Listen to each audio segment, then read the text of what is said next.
Hello, everybody. We Howdy. are we are cinematic suffering coming That is at you, us. not live, pre-recorded.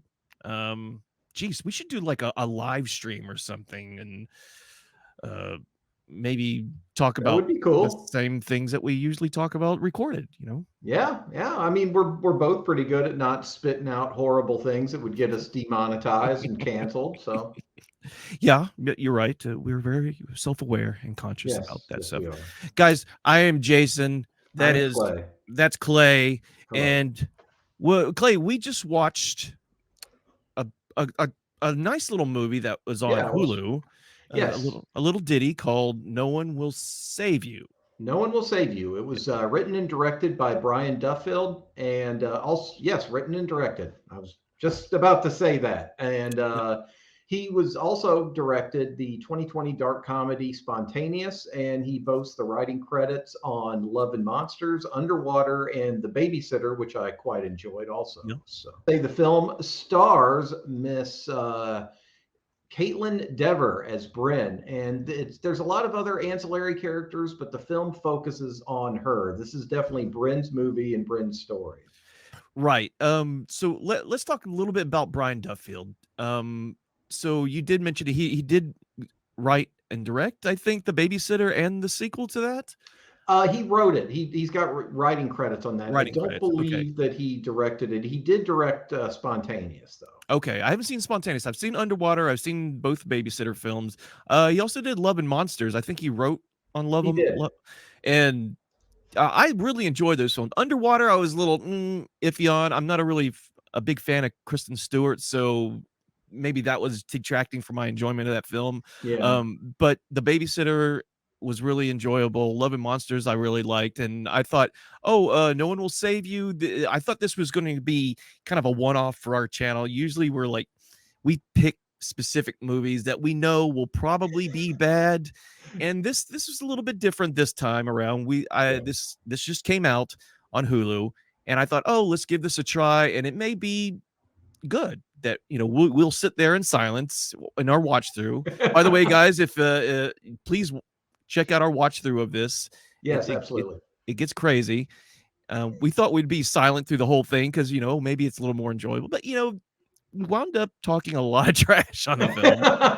It's a lot more enjoyable when you opt into that. So to sit in a room with people doing that, you would want to kill them. But if you're doing it, if you know what you're getting into, it can be a lot of fun. We sat there and crack wise at it, and that's what we do. We're big fans of folks like the MST3K crew and the Riff Tracks folks and other folks that have been inspired by similar stuff. So why not us too? So that's Right. kind of the approach that we took to it. Yeah, and I thought Brian Duffield, like I said, just from his writing credits alone, and the fact that he wrote this movie, that we would see something that would be a little bit more original and have a little more, I don't know, pizzazz to it, some twists and turns that we weren't expecting, but because they pretty much introduced the aliens right off the bat. There is no secrecy, there is no No, big reveal. It's like, boom, here they are for the next hour and a half. We're going to see them chasing our lead character, uh, Bryn. Bryn, Yeah. throughout the town and the house. Yeah, and the trailer pretty much tells you the same thing. It's not a big spoiler, and you're probably going to hear spoilers through this, so just Yeah, spoiler warning in place. The trailer pretty much spells it out for you that this is an alien invasion story, and you barely have a chance to meet Bryn. You get the sense right off the bat that she's been alienated. She's kind of ostracized from the neighborhood. She's People look at her oddly, and she just generally feels unwelcome, and people are hostile in the town right. towards her.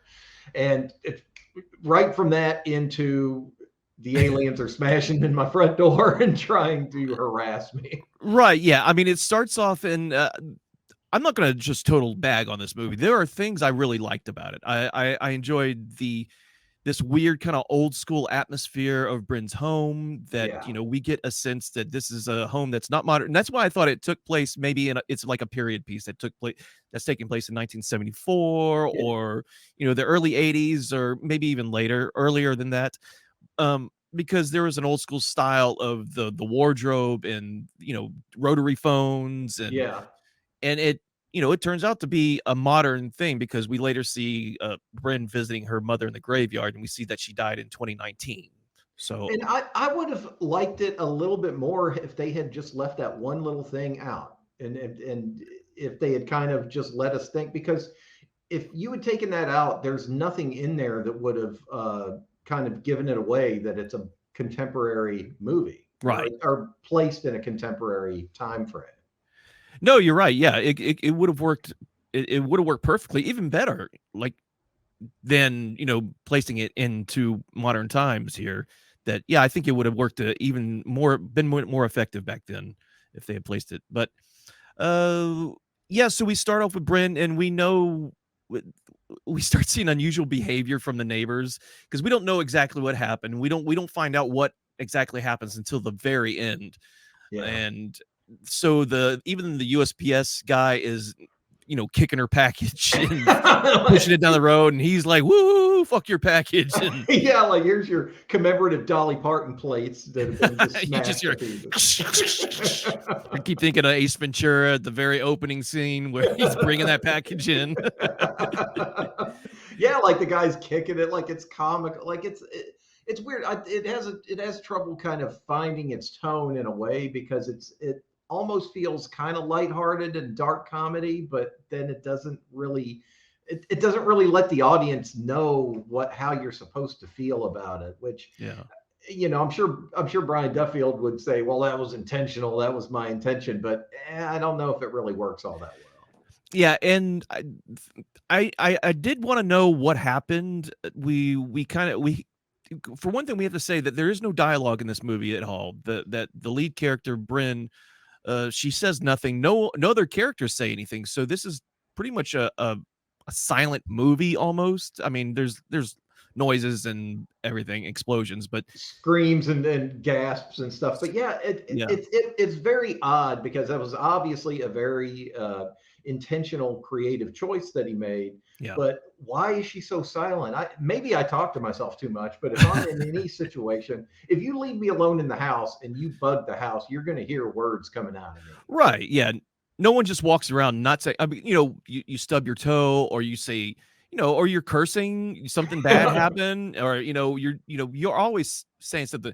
I guess I did appreciate the fact that we don't hear her saying, okay, Bryn, what are we going to do next? And she's, talking herself through what she's going to do, and I did appreciate that, because that is a little hokey in movies like this, where they try to use that gimmick of not using any dialogue. So, Yeah. and this is one of those things where if you're not paying attention really to the movie, because they give a lot of clues throughout the movie. The movie is packed with things that if you miss it while you're watching, if you look off to the side or look off your phone or whatever, that you're gonna miss certain clues of what her life is like, and what's kind of been happening. We don't, like I said, we don't get the big reveal of what happened until the very end, but it does Yeah. kind of give you clues as to what's happening in this character's life.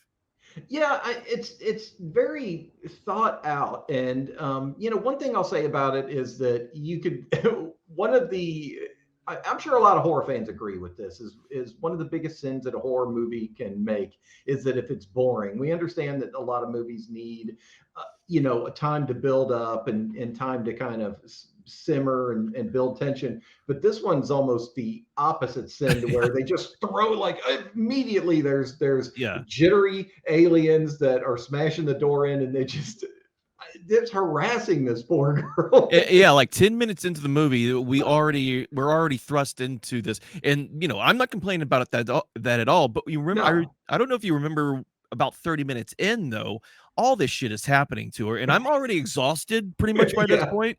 I'm like, what? We've got an hour more. What the fuck are they gonna do? You're gonna throw her from one side of the house to the other. And that's pretty much what happened. Just being chased, thrown, gagged, the alien creatures shoved down her throat, odd dream sequences, and I'm not going to really complain about that, because it was really cool that they did pretty much come right off and just they got the action. It's not a slow burn movie at all. It's No. just pure adrenaline throughout the thing. So I again, I appreciated that, but I will say, like I said, that 30 minutes in, I was just kind of exhausted going, I don't know what else this girl's going to be able to fucking endure.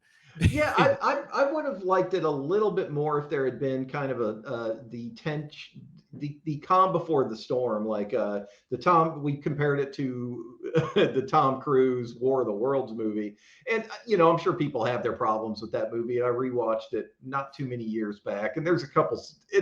There's some scenes that are accidental comedy Yeah. now, but like running 5 feet ahead of the giant explosions Yeah. that he manages to avoid, but.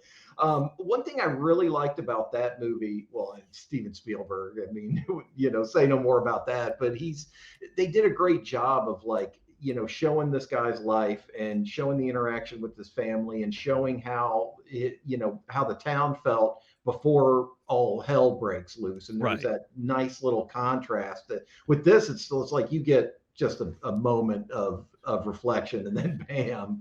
Yeah, you're the only things you kind of see are Bryn writing a letter to this person named Maud, and if you don't read what she's writing, if you miss that part, you can see where she says, I'll never forgive myself for for what I've done, Okay. and so obviously I'm thinking she's done something really horrible, and we find out later that this Maud is her best friend, and that they were 12 years old when this incident happened. Whatever happened, it happened at 12 years old, and we learn that Maud is dead, because we do see her grave.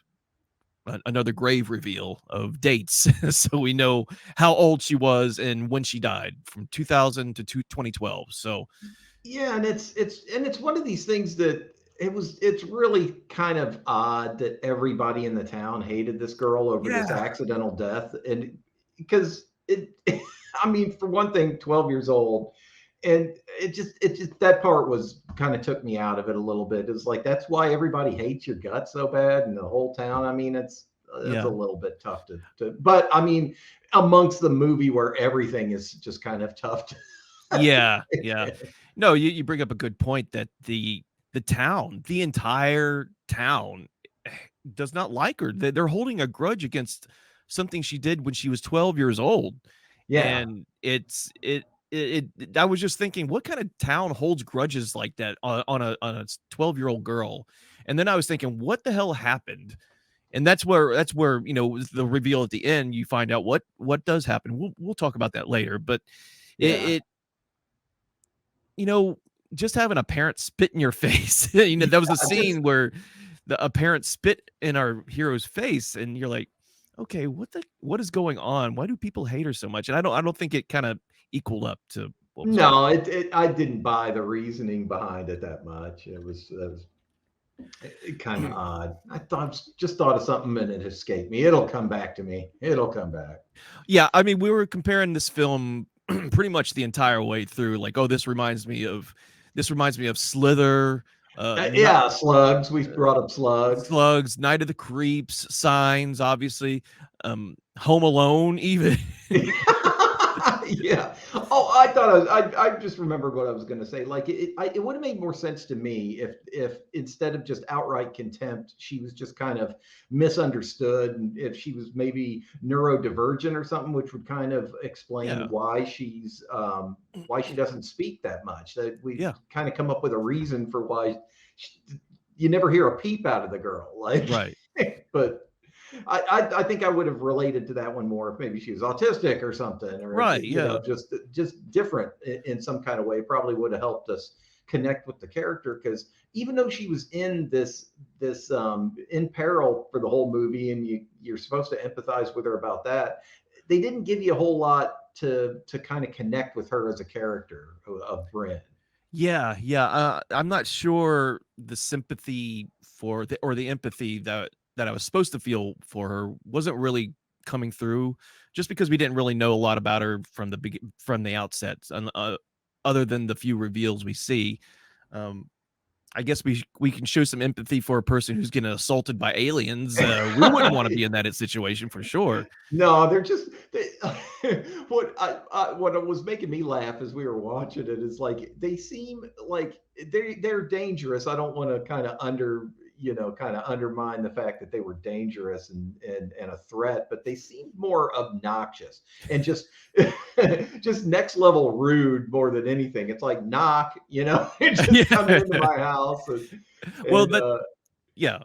Well, I mean, they were inconsistent, right? yeah, We obviously see different kinds of aliens, and they're all kind of that the gray alien that we're used to seeing from movies and from Area 51 stuff. That the typical grays, but they're all different kind of sorts of grays. You got the gray who has the humongous long arms and legs, who seems like the big monster of them all. You got the small little gray who has like the sharp yeah. claws. And then you got the regular grays. You look like the more intelligent grays, maybe that have the more psychic things that happen that they can perform. It almost And makes me wonder if they just went to some video game company and said, "Hey, can we have whatever models that you made for your video game? Because if you if you're going to do a first person shooter, you can't be shooting just one kind of alien. They have to right, have right. different kinds." So they probably and I've heard this film was relatively low budget, which is kind of surprising because it looked fantastic. It's a Yeah. really nice looking movie. But I I joke, but I kind of wonder if they did that. If somebody said, we've got some stock Yeah. aliens that we can give you the models for, so you don't have to build them from scratch. Shit, man, you might have a point there because if anything, the CGI aliens were the weakest point of this movie, and Yeah, they weren't. They were all kind of forgettable. They didn't seem very, even though they were threatening. I wasn't really like. I wasn't. I didn't feel anything when I saw them. yeah, and not for such a low budget movie. Usually, these low budget movies tend to not show the creatures right off the hand. It's like it's Yeah, always like the corner of the eye. The hero sees them, but we don't see them, and it's that build up. And you remember Signs, like yeah, when you finally see the alien in Signs, it's a shocking moment, but it's yeah, only about an hour into the movie that you finally see it on that videotape that they're watching. yeah, So, and that was a high budget movie that at the time. yeah. So this is just it was just a weird decision just to, hey, let's just show them the aliens and Well lit and everything. You get to see you get to see every one of their weird little finger toes that they walk around I thought their tactics were odd. There's on. there's moments where they're just tearing doors down, ripping the place apart, chasing her, and then there's other times when they're like opening a doorknob and walking in. I'm like, well, what changed? Can't you just blow the fucking thing off its hinges and rip up the bed because you know where she is? Well, and shout out to Mr. H. I just watched one of his videos where he explains the ending, and which was helpful to me because it was like, yes, somebody please explain to me what you got out of the ending or how you interpreted it. And his spin on it or his take on it was that the whole movie was basically, Bren is alienated and you know No pun intended. yeah, no pun intended, ostracized from the town, and the aliens grew to empathize and understand her, especially after they made her swallow a brain control bug that she then later coughed up. I Yeah. think that was the turning point where they were like, oh, you're we get it. Like no one understands us either. And it's like, well, yeah, you're rude. You smash into people's houses. You invade planets? Yeah, you force feed them mind control bugs. You guys are just supremely obnoxious. Yeah, I was watching. I don't know if you've heard of Amanda the Jedi, but she had a pretty good take on it herself. Oh, okay. Okay, well, let's jump to the end real quick. Okay. So we get the big reveal, and again, this is spoilers, guys. If you don't want to hear it, just turn it off and go watch the movie and Spoiler. come back. So the spoiler of what happened was that her and her best friend had some kind of argument. We don't know what the argument was about. And her best friend pushes, this is when they're 12 years old, by the way. Her best friend pushes her down, and Brent is so angry and upset at her friend that she grabs a rock and just swings without even thinking and slams her best friend in the head with a rock and kills her pretty much. And it's an accidental death. It wasn't meant, but she did it out of anger. And now the whole town hates her, years later, even after the incident, that, and then somehow the aliens are that this is where it fell really, really flat for me, because Yeah. I was trying to understand why the aliens spared her, why they singled her out, because the rest of the town, and we assume the rest of the world, is taken over by these alien brain things that have turned everyone into happy zombies, where they're Yeah. waving and Compliant. And yeah. yeah. So it's like no one else in the world, the entire world, has suffered something even more grave or horrible that they only spare her? Is she the only one that accidentally killed someone? I mean, I've accidentally killed plenty of people Just today. I mean, just today. I mean, it's manslaughter, but whatever. but it's accidental. I mean, the point is that my neighbors still like make eye contact and wave when I'm taking them. Yeah, but so, and basically she's Bryn is happier because everybody in the town is no longer judgmental and they accept her now, which is okay. It's an interesting idea and Yeah. it's different, but it's a lot to ask of the audience. It's very and it's like, okay, so I'm glad that you're happy, but the rest of the world is now a bunch of brain dead zombies. Zombies, right? Yeah, it's a weird take, and I just thought the ending was weak, because I think at the end when we watched through it, we're both wondering, well, is she infected? Does she have the brain thing? But I don't think she did. I think No, the aliens spared her, and that's what I was just racking my brain. Why? So the ending didn't work for me.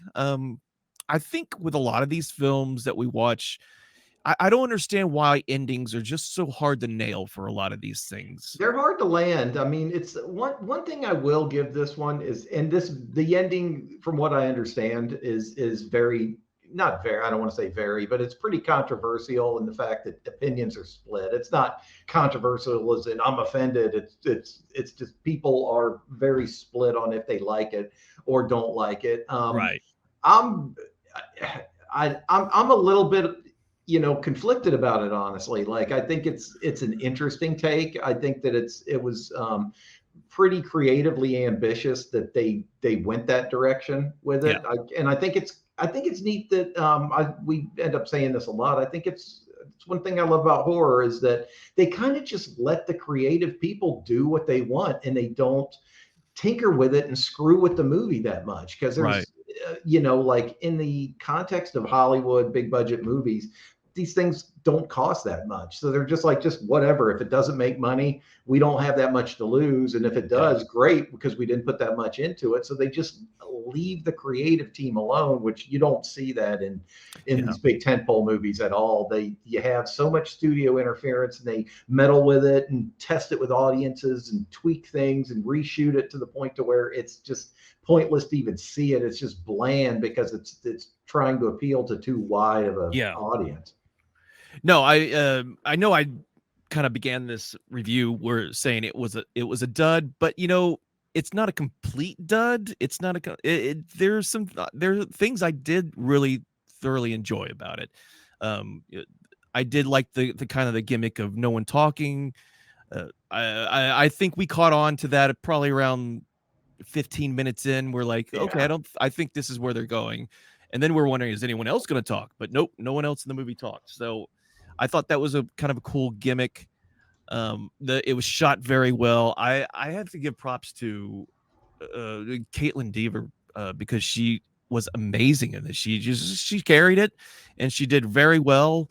The only thing I recognize her from is from Hulu's series called Dope Sick with Michael Oh, Keaton, okay. and she played an addict in that show, and she was amazing in it. So it was She, cool to see her switch it up a little bit. she's definitely a good actor. I kind of wonder if this movie was inspired at all by All Is Lost, starring Robert Redford. It's in a ways kind of a similar movie. It's that doesn't involve aliens, but it's Robert Redford alone on a sailboat that's sinking and having problems, and it's almost as wordless. He mutters to himself, and he's just Right. like, but it's mostly just watching him try to deal with this situation. So I kind of Yeah. wonder if that they drew inspiration from that. Yeah, it's a good question. I need to see that. It sounds pretty cool. It's a good movie. Yeah. So yeah, I think overall it's an enjoyable movie. It's not without its flaws. I mean, the CGI, the inconsistency of the alien attacks, Yeah. that are a little off-putting, and then the ending is just I didn't feel the ending. I think it was cool. I think it was a cool idea, but I just don't think it worked after everything that happened. I think they could have set it up a little bit better, Yeah, but like if you've already got a Hulu subscription or if you're sharing your password with your family or something, it's definitely worth your time to watch. I yeah, think it's yeah. definitely. It's one of those things where you can say you're not going to be bored watching this movie. No, definitely. Yeah. Definitely. So that is about it for our review of No One Will Save You. Thank you all for joining us, and if you've made it this Yes. far, make Click that sure like button. make sure you click the like button, leave a comment below, and subscribe to the channel. I still And haven't come up. We still yeah, haven't come tell up us with. what you want us to review next, and we'll take you up on that. Absolutely. And if you're listening on to any of your favorite podcasting locations, whether it's Spotify, Apple, Amazon, please leave us a 5-star review if you would be so kind. And I guess that's about it. We don't have an outro yet, so let's come up with a random outro on how we're going to end this episode. Watch bad movies even if they're good. No, that one's terrible. Let's see. How about? Oh no, that's not going to work. That's horrible. See, I can't even get it. How about that? Watch bad movies even if they're not good. More bad or goodies or movie goodies. There you go. More bad or goodies or even movie goodies. Okay, well, that'll stick. That'll definitely stick. Guys, thank you so much. I'm Jason. I'm Clay. And have a good weekend or week or wherever you're at. Whenever you watch this, get out of my face. Go. Yeah, bye. Peace.